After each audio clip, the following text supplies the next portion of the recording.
we discuss everything from ancient civilization to modern day social issues and everything in between. I'm Les. And I'm Stevie J, and today we're going to be talking about a bit of a Halloween theme with Halloween coming up, and we're talking about the 10 most haunted sites around the world. So, I probably will be scared after this and need a wee cuddle, so... Yes, thank you for doing this, because this is definitely not your jam, so thank you so much for doing this. Oh, I'm so happy to do it. And of course, I'm interested in these things, right? Like, I find it so intriguing and interesting. It just also scares the shit out of me sometimes. But I do blame my brothers. Like, I'm not one for shifting blame, but I will 100% shift blame in this case.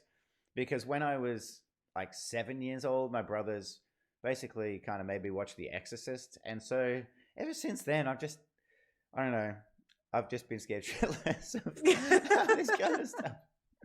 But I also find it intriguing at like an energetic and spiritual level. I kind of find it intriguing as well. So yeah. Anyway, but you don't want to find out. You don't want to have like a personal experience with it. You just observe from afar. Right. Yeah. So anyway, let's dive into this with 10 haunted places around the world. Okay, sounds good. Do you want to kick it off? Sure, I'd be happy to. Okay. All right, get me big boy pants on. Here we go. Okay, so in Versailles, France, the French are the least susceptible to believing in ghosts among the world's nationalities, according to at least one study. The visitors who witnessed one of the most famous time slips of all were British women from Oxford. In August 1901, Anne Mobley and Eleanor Jourdain had an experience at the Petit Trianon in the gardens of Versailles, in which they believed they saw the ghost of Mary Antoinette from 1789. Belief in the supernatural is susceptible to fashion, and this tale started a trend for time-slip ghosts that ran for several decades. Are you asking what I'm asking? You ask first. What's a time slip? Well, I think maybe we're talking like quantum jumps. Is that what we're talking here? When you said time slips, that's the first thing that came to mind. Oh, like, well, okay. This is another question. You just made me think of as well. So, okay. Did the ghost of Mary Antoinette appear to them in their time, or did they jump back to her time and she was there? Curious. Both are plausible. Yep. Both are possible. And either way, that would be scary as shit to see. Yeah.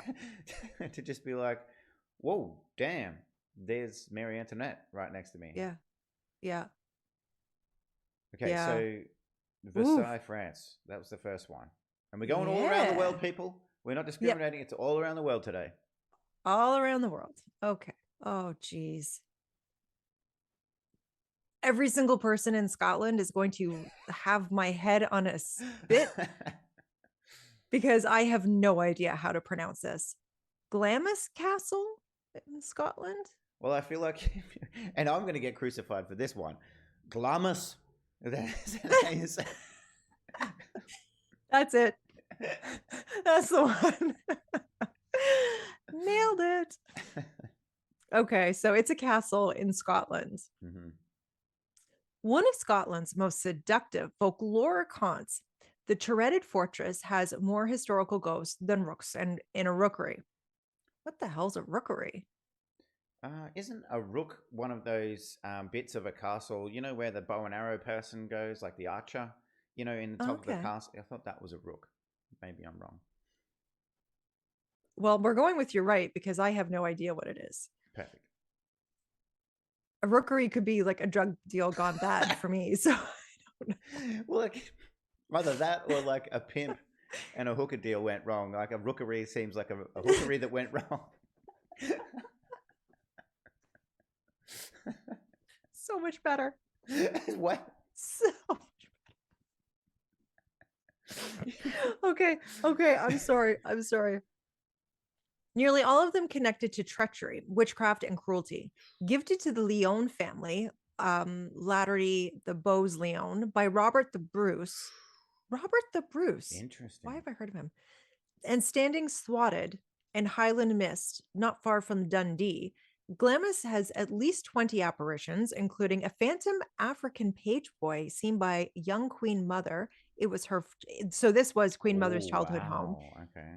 A witch in the chapel, a tongueless woman screaming in the park, a man playing dice with the devil in a sealed room, specters in chainmail, a gibbering madman on the roof, and numerous other Halloween like honoric tales. Okay. So Robert the Bruce, that really interests me. Robert the Bruce was the king of Scotland after, I don't know if people have seen Braveheart, but the Battle of Bannockburn, which is where they won and they defeated the English and reinstated Scotland as its own country with its own king and queen and everything. That was Robert the Bruce. Interesting. But how many apparitions can you have in one rookery? I mean, holy hell. Now, what I want to know, what the hell did they do to this woman who was tongueless? Mm-hmm. Why is there a sealed room Mm-hmm. where someone can play dice with the devil? Mm-hmm. Well, And can I go because I want to see? of course you can I'm go. in. Of I'm course in. you can go. Can we do it during the daytime though? Oh, it has to be. Okay. Even I won't do that.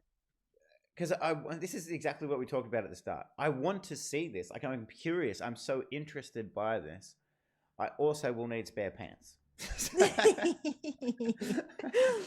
Or maybe Well, you're in Scotland. You can just wear a skirt. You can just wear the kilt. Problem solved. All right, we'll go on a day that's not too drafty. Perfect. Okay.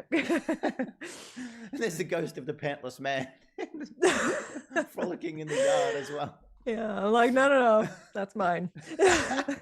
Everyone's pointing and laughing. Oh, look, there's one. Nope. No. Okay, well, that's very interesting and sounds, honestly, for this Halloween, top 10, that does actually sound pretty freaking haunted and scary. Yeah. All right, we're moving down a little bit. We're moving down south a little bit to Hinton Ampner in Hampshire, UK. So this haunting is one of the greatest of English ghost stories, considered by celebrated British academic and broadcaster Sir Christopher Frayling to be the source for Henry James's 1898 novella, The Turn of the Screw. Funny goings-on started following the death of the mistress of the house owner, Lord Stawell, known locally as an evil liver. Ooh. In 1754, the story was well known among the Anglican Church establishment, and it was the Archbishop of Canterbury who told James the true version. In the old Elizabethan house, now demolished, a mother fought tooth and nail to stop the incursion of a wicked spectral manservant and his paramour prowling outside her children's nursery. It's now a national trust property. Ooh, okay. But I'm a little confused. It said it's demolished, then it says, oh, the property's still there. Okay. So the house is demolished, but the property still exists. Okay. Ooh, okay. The mother fought tooth and nail to stop the wicked spectral manservant and his paramour prowling. Wow. How do we know it's his paramour? Are we just assuming that he's a troll? Sounds like a big old assumption to me. Okay. But that would be scary, having, this manservant evil guy outside the window. Especially if you're children. Right. Because why would a couple be lurking around a child's window to take said child? Exactly. It's the only thing I could think of. Yeah. What else are you doing? So we're moving on to Sweden, to Borvaknet. I am so sorry to every single Swedish person out there. I apologize. So it says ghost hunting is sweeping Scandinavia as a secular form of religion. Want to stay in a haunted vicarage with the possibility of waking to find 3 cobwebby phantom females staring at you? No.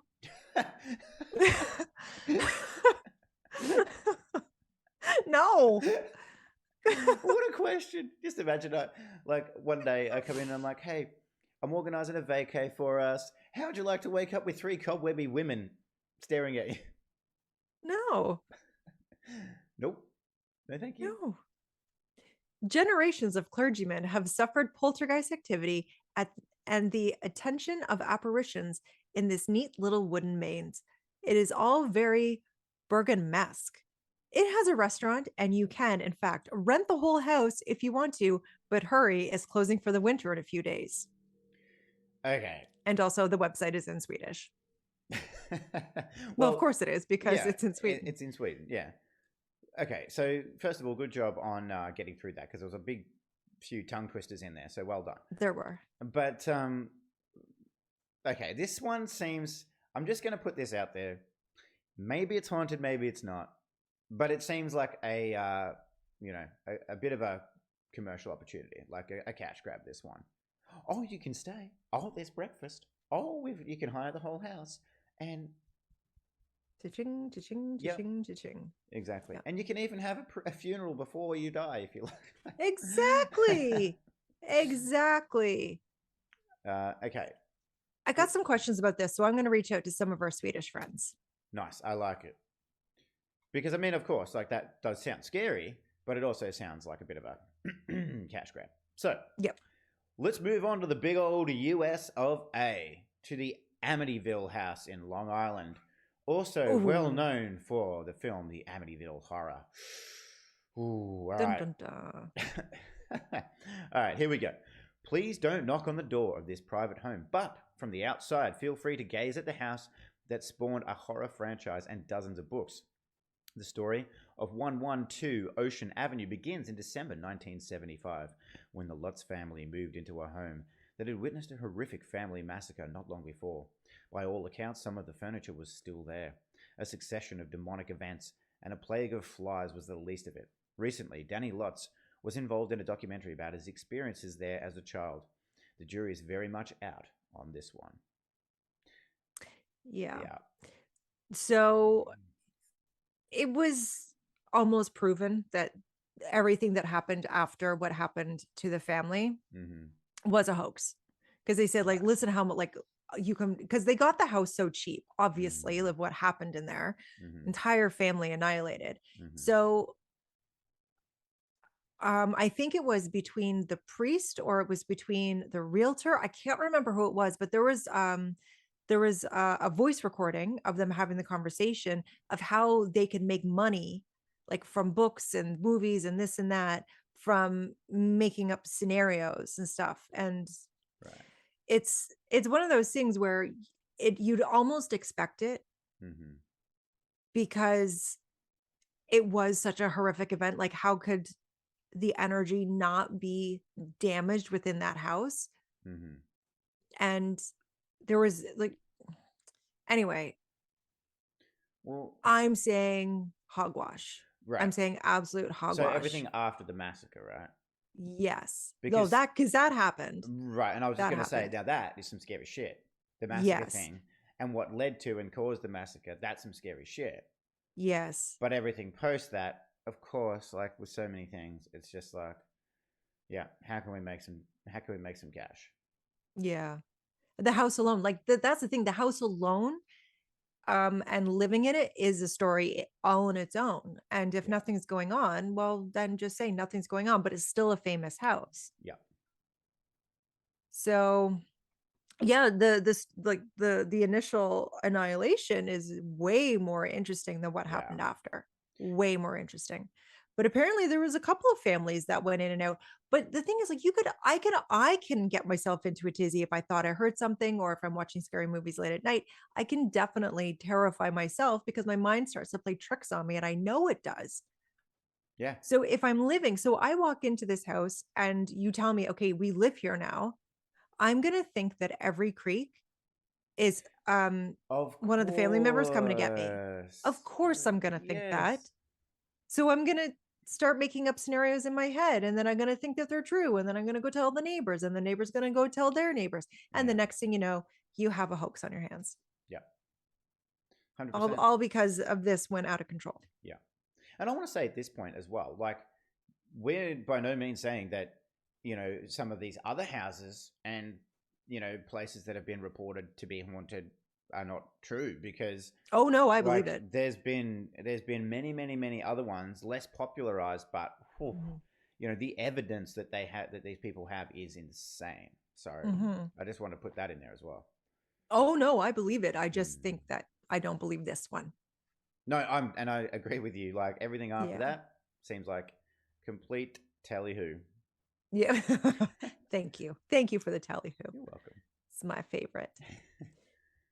Aokihara Forest. Did I say that correctly? I reckon you Probably nailed it. not.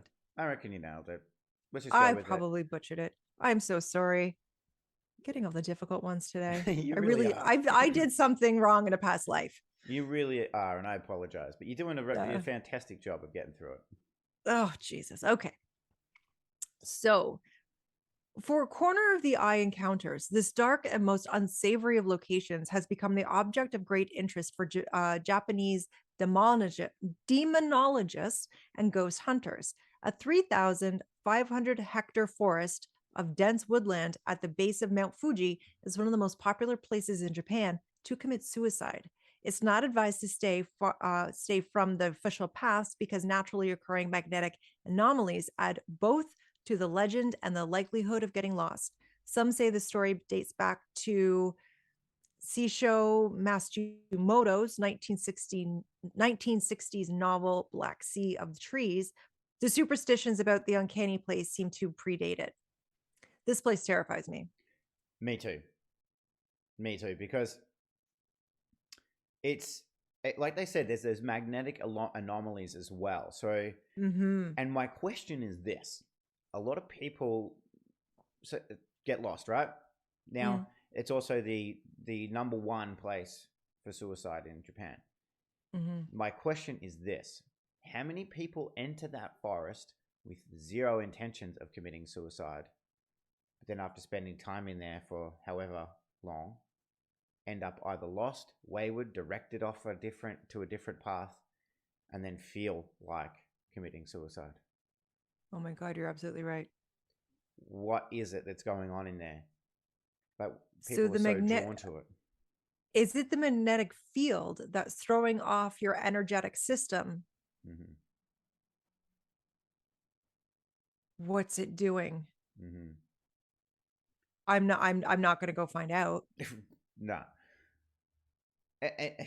like for most of these places, like forests and big, woodland areas, I feel like so many people get into trouble just because they stray off the paths. Like, just stay on the path, and especially in a place like this. Holy crap! Like, I Yeah. don't really want to visit, but if I was to visit, there's no way I'm going anywhere that's off that one straight path. Like, I would almost be Hansel and Gretel. I'd be throwing breadcrumbs behind me to make sure Hmm. you know where you've been and going. But I feel like this is one of those places that if you were just walking through, you would probably see like a head pop out from behind a tree somewhere, or like, you know, you would see something. I feel. And I don't like any of it. No, it's very creepy. None of it. Yeah, very, very No, creepy. let's not go there. Okay. I'm happy frolicking in my kilt in the Scottish Highlands. Perfect.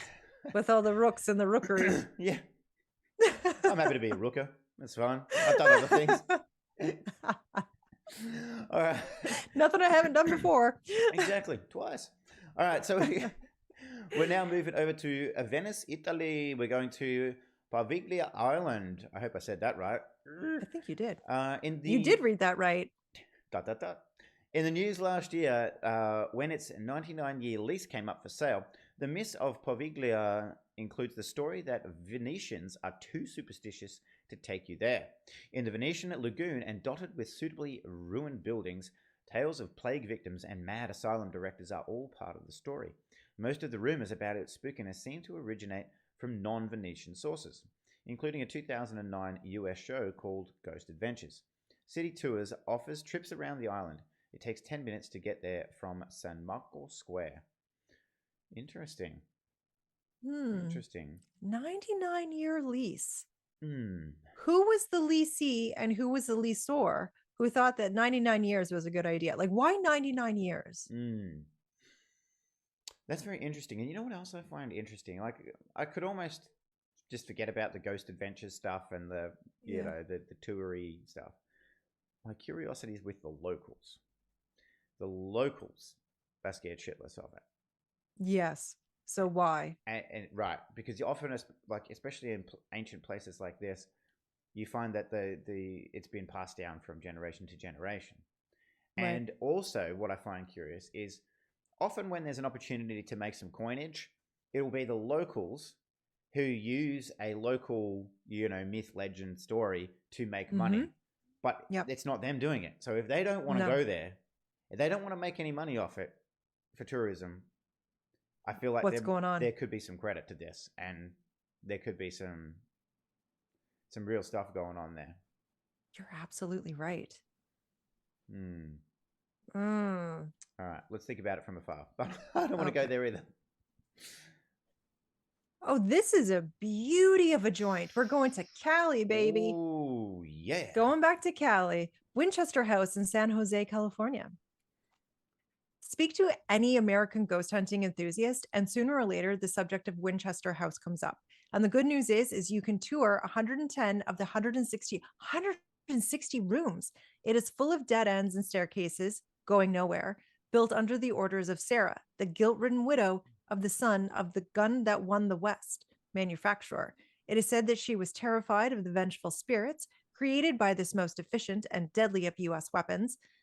Wow. The tour lasts up to 2.5 hours. Look out for repeating numbers of 13 and spiderweb motifs, not National Rifle Association approved. So there's no stamp of approval on Winchester House on these spiderweb motifs. Are they get copyright for that? I don't. They may. Okay, but they may. This is interesting that she was guilt-ridden over all of the people that these Winchester rifles killed. Interesting. But still lived in the house that the money came from selling the guns. So she's not that She's not that guilty. I'm sure she still swam in a pool. Yeah. Yeah. Scrooge McDuck like it looks like. 160 motherfucking rooms. Holy shit. What does one do with 160 and staircases going nowhere? Was it? Now, okay. Staircase is going to nowhere, and I just had this image of somebody like texting, walking up the stairs, and they're boom, into the wall. like, are they literally going to nowhere, or like, do they go and there's a drop off, or it goes into a wall, or it just goes up to midair? I'm very curious about this. I think with a lot of these, because we have a castle here, and it has a lot of staircases that go nowhere, and so you'll think you're going somewhere, you'll open a door, and it's literally a room. Right. So it just goes to a room. And then there's another staircase that literally just, you turn the corner of the staircase and it's just a wall. Like it goes, so it looks like there's lots of stairs and things going everywhere, but really there's not. There's really only one staircase to get up. Mm-hmm. But the rest of the staircases go to like different offshoots or nowhere at all. So that could be it. Maybe it was just the time, like the time that in the era that it was built, like that maybe could have been like the in thing to do. If you had the money for a stairway to nowhere, then by damn it, we're going to get you one. We're just going to get you a staircase. You want it? We're going to do it. Yeah. You want Where's to it going? Nowhere? Perfect.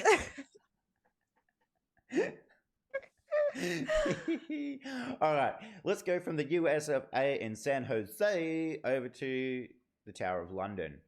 Yes. All right. So this is not me saying this. I'm actually reading this on behalf of another person, but I also have actually been to the Tower of London. So let's go. I was lucky enough to have a personal after-hours tour of the tower by the man who wrote the most famous book on the subject of its ghosts, yeoman warder George Abbott. Recently, historic royal palaces has... Palaces? Fix your grammar, people. Palaces has become less strict about letting the public in after hours. It now has limited Sunday twilight tours from 7 to 8:30 p.m. in November. Nothing in December, sadly.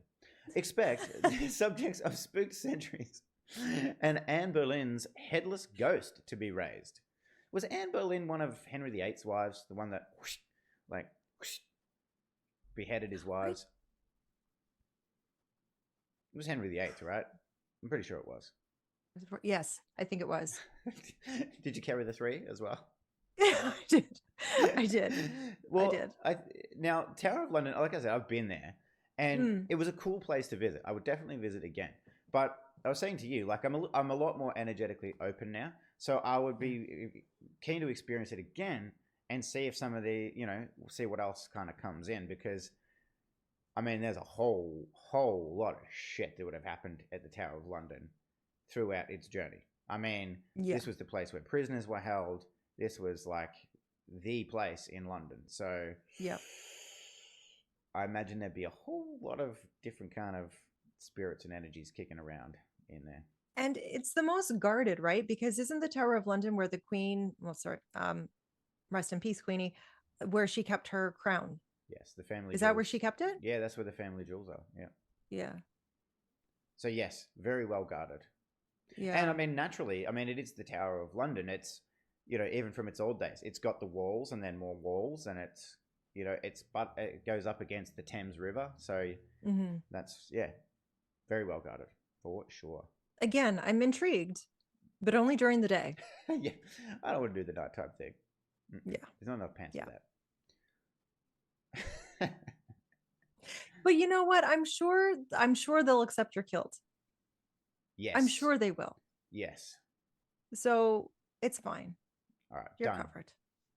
But Or not not really covered. covered. Stevie after dark. Ooh. Okay. So once again, I'm going to have you say it because you said Yeah. it so much better. All right, I'll give it a go. I'll probably screw it up. But anyway, we're over to Mexico now, to a place called Isla de la Monarcas. And this place already scares the hell out of me just looking at this photo. Yeah, I'm not a fan of this. Mm-mm. No, thank you. Dolls and clowns and Ooh. no, I'm not doing it. Mm-mm. What happened to us as children? Because I've never liked clowns. What happened to all of us as children who are now terrified of clowns? Because I don't ever remember having an incident happen. I just know I've always been terrified of them, and I don't want anyone near me in a clown costume. I have no idea. That's my answer. Like, I have no idea what happened to us. But I also don't understand the appeal of a clown either. Like, I don't Yeah, it's creepy understand as what. fuck. Yeah, it's just creepy.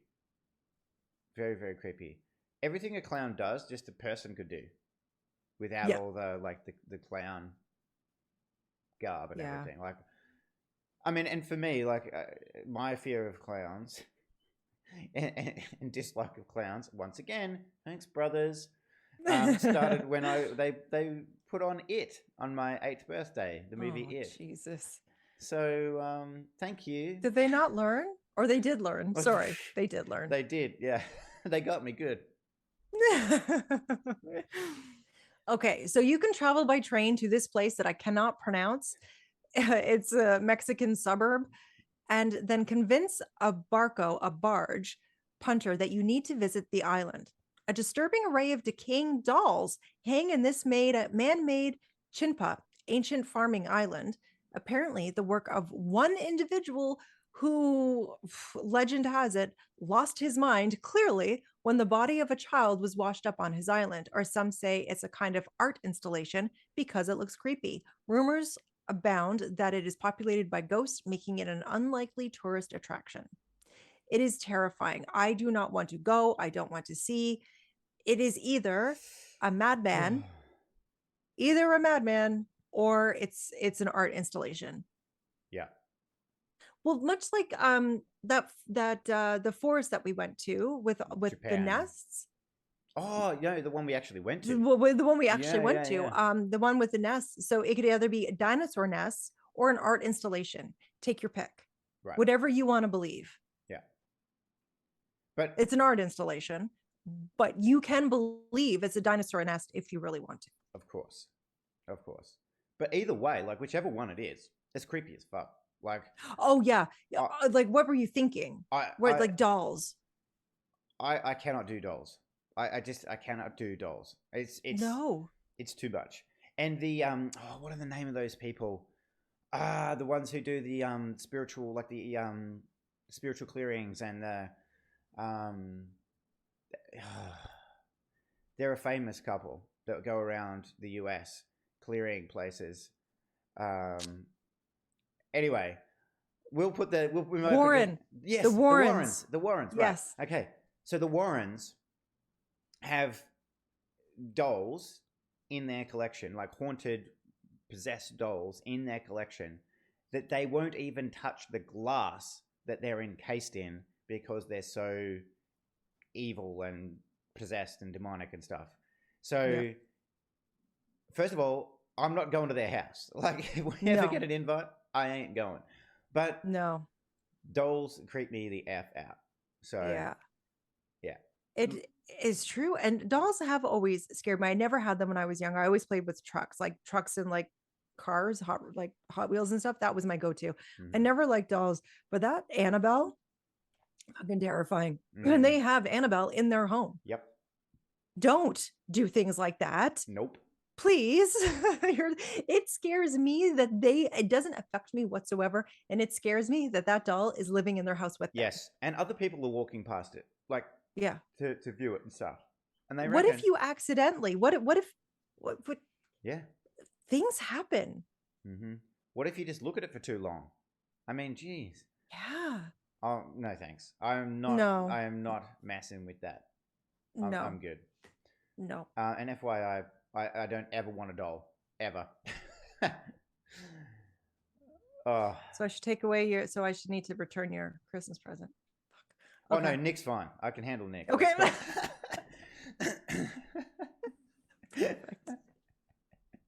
Perfect. So I have to ask, do you have any places in your town that are rumored to be haunted? Yes, there are. So there's especially places in the city. Usually it's places in the city here. Like they have Old Melbourne Jail. You can do tours of that. Which is where a lot of famous people died, famous criminals and stuff, like were hanged and died and stuff like that. That's allegedly haunted. And then there's a bunch of other places like, old taverns and stuff that back in the 1800s were, pretty vile and stuff like that. So yes, there are places like that. There's also a ghost town called Walhalla, which is like an old mining town, which is allegedly haunted as well, the town. So... there are some places kicking around like that. And I think there's some even more kind of, I guess, spookier or scarier places. But I don't go seeking them out. So, well, maybe I will. Yes. Well, if you're there to hold my hand, I'd be happy to go. But... You see, but the thing is, I can't, because if I get scared, I can't emotionally support you. But if you're there, then maybe that will, I'll fake it enough to support you as well. I think we need to bring a child with us to emotionally support us both. We need to bring a child. Look at us adulting our adult life. We need a child. And I feel that would make me feel better. Yeah, I agree. But we were just saying before, what did we do to children? What happened to us as kids to make us? It's true.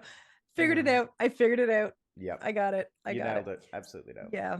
We have a few here. We have one, it's a tavern. It's like a little pub thing.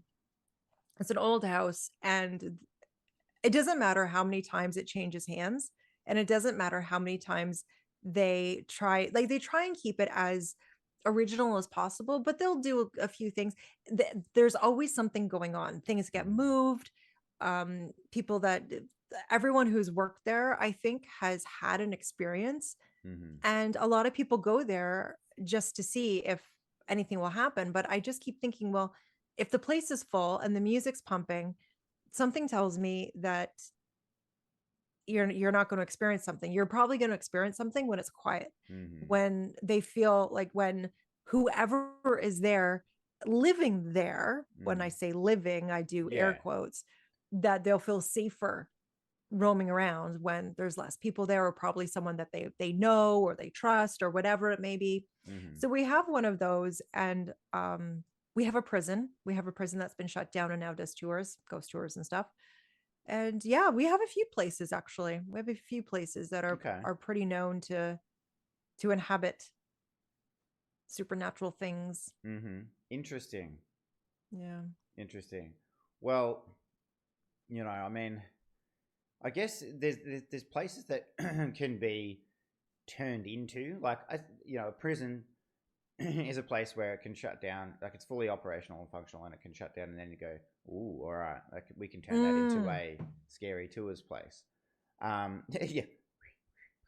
But then there's other places that, historically forever have always been haunted. And I feel like they're the more probably genuine ones. And again, like when the locals are scared of something, I find like there's nothing for them to gain. There's nothing for them to, Yeah. So if they're saying it's haunted, it probably is. I think the test would be offer them like a good amount of money, offer them like 1,000. Yeah, see how much it Their takes. equivalent, like, see how much it actually takes for them to finally say, okay. Yeah. That would be a And good test. are they strapping on the diapers while they're saying okay? Because that tells me everything I need to know. I'm just pulling on the depends. I'm ready to take you on your tour in a second. Yeah. All right. No, I think that's a great test. Well, we did it. It's happy Halloween to everybody. Let us know if you've ever had any spooky experiences, and let us know if you've been to any of these spooky places or another one near you as well, because I'm so curious to hear people's stories on this. For sure. Yeah, those are my favorite when people have actually had like an encounter, an experience. I love it because, I hope it was a somewhat good experience. Like, even though you were terrified, like, as I haven't, and I don't know if I want to. Right. So there's that as well. But I love hearing them. Yeah, absolutely. Well, I guess that's it. Great chat again. And, Happy I may Halloween. not sleep tonight, but that's cool. That's fine. You're fine. That's fine. Maybe the kilt will protect me. It will. It will. Well, it'll definitely keep people away from me, I think. At least the living. All right. Well, thank you so much for another great episode. Thanks, everybody, for watching, listening, all those things. Have a great day, night, afternoon, wherever you are, and we'll see you later. Happy Halloween.